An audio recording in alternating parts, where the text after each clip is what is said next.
Presiden Prabowo Subianto kemarin telah tiba di Rio de Janeiro, Brasil untuk menghadiri konferensi tingkat tinggi BRICS 2025 di sela agenda kunjungan kenegaraan Presiden Prabowo ke negara tersebut.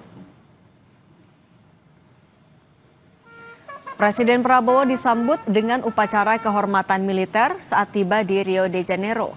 Indonesia yang kini sudah resmi menjadi anggota BRICS akan mengikuti KTT BRICS perdana yang diselenggarakan pada 6 hingga 7 Juli di Brasil.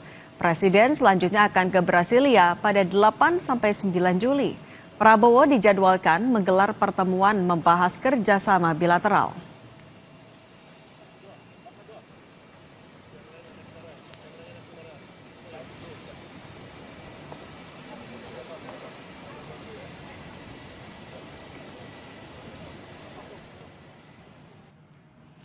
Selain Prabowo, KTT BRICS di Brasil juga dihadiri Perdana Menteri India Narendra Modi.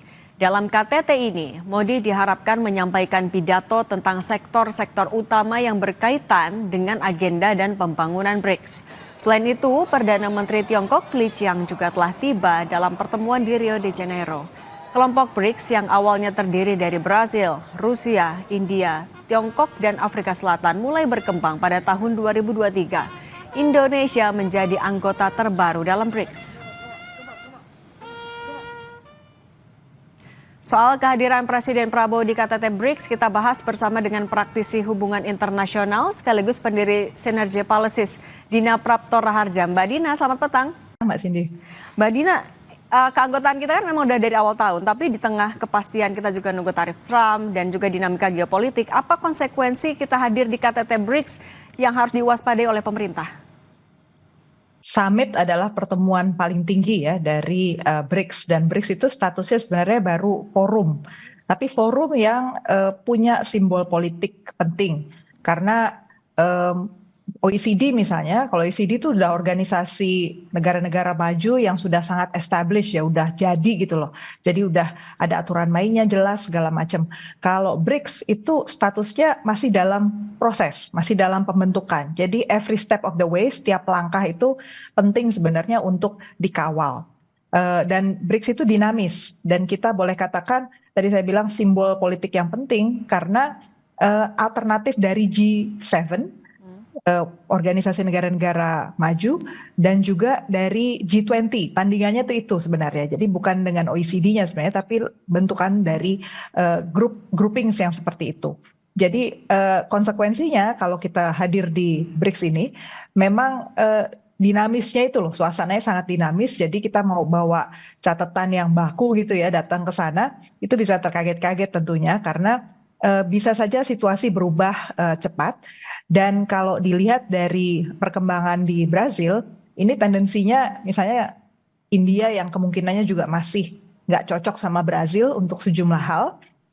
Kemudian kemungkinan Tiongkok juga masih terus ditekan oleh Amerika Serikat, Rusia masih ditekan Amerika Serikat. Jadi keputusan akhir dalam bentuk joint statement itu bisa jadi akan sangat dinamis sampai last minute. Nah Mbak Dina, tapi ngomong-ngomong soal Amerika Serikat tadi, apakah akan mempengaruhi hubungan diplomasi Indonesia dengan Amerika Serikat di tengah kita juga masih negosiasi soal tarif Trump?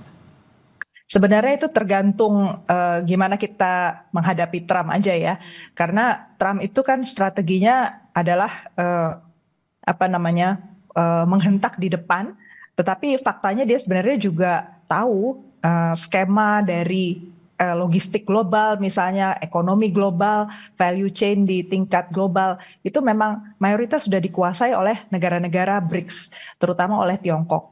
Jadi caranya kita berhadapan dengan BRICS itu yang harus kita antisipasi. Sekali lagi saya garis bawahi kata cara, karena soal what kita ya atau tidak dengan BRICS sebenarnya udah inevitable ya, tidak bisa dihindarkan. Karena kenyataannya memang penguasaan dinamika ekonomi global itu sekarang dikuasai oleh Tiongkok, dipengaruhi oleh Rusia juga, India juga punya andil. Jadi menurut saya kalau kita tidak masuk di dalamnya, kita juga ketinggalan. Mbak Dina, kan pemerintah bilang di KTT BRICS kita akan memastikan posisi kita sebagai jembatan, mau menjadi jembatan untuk dunia internasional. Di KTT BRICS itu akan bisa dimaksimalkankah oleh Presiden Prabowo Subianto?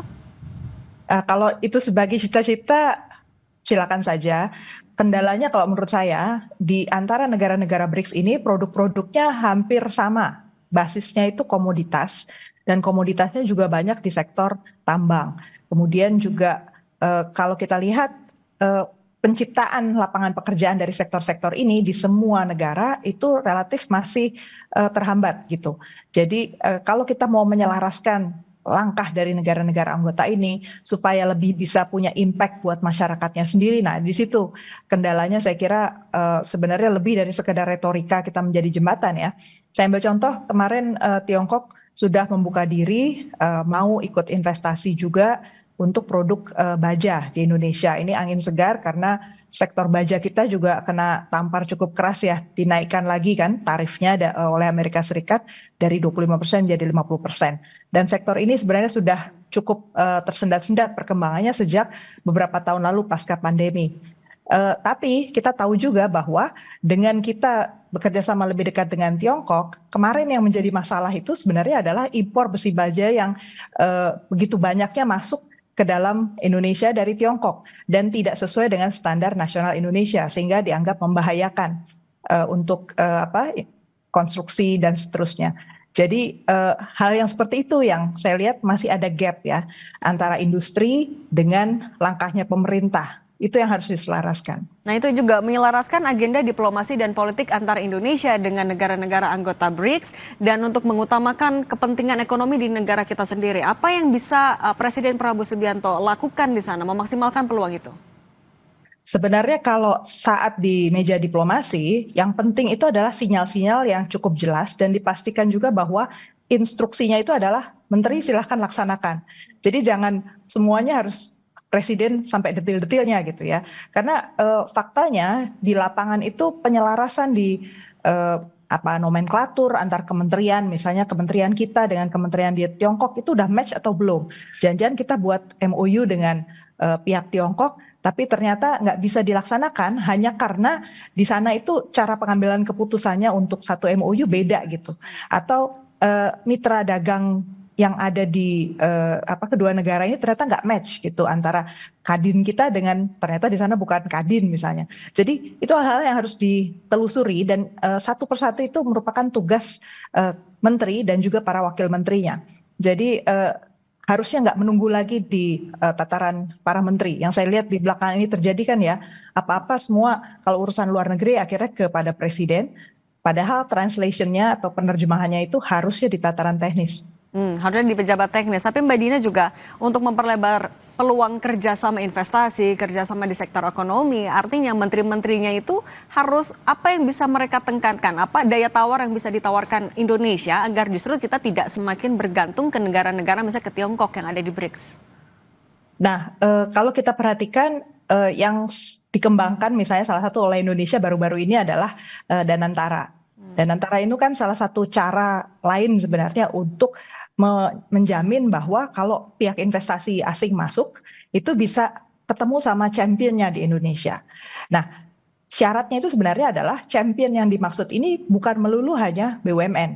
Nah, kalau pemerintah Indonesia sekarang entah mengapa gitu ya, selalu yang dilihat kembali lagi menghidupkan hanya BUMN saja. Padahal para pelaku pasar di Indonesia yang ada di Kadin, yang ada di Apindo itu kan banyak sekali dan mereka sudah lama gitu menunggu ada angin segar dari pemerintah bahwa kalau ada dukungan, dibuka pasar baru, kemitraan baru, itu sektor-sektor swasta ini yang justru diajak gitu loh, dibawa dan daya saingnya itu dimainkan betul. Jadi bukan lagi berdasarkan hubungan personal, bukan lagi berdasarkan preferensi dari penguasa kepada pihak-pihak tertentu saja.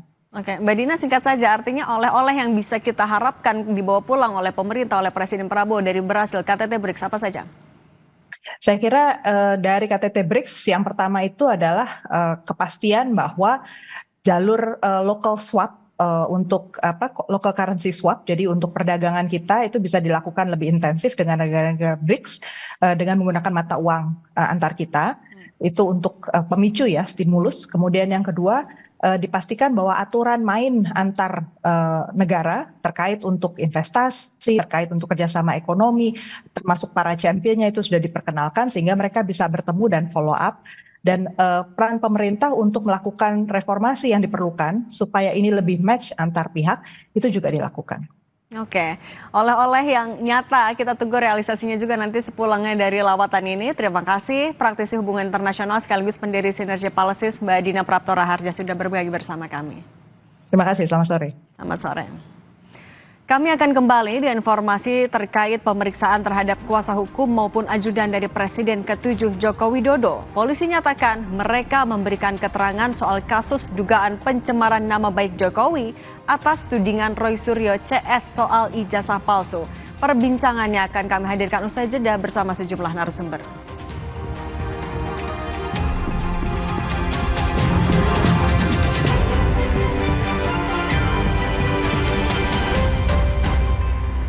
Wacana penghapusan peristiwa perkosaan massal 98 di penulisan sejarah Indonesia oleh Kementerian Kebudayaan memicu debat panas di DPR. Saya bicara ini kita sakit, Pak.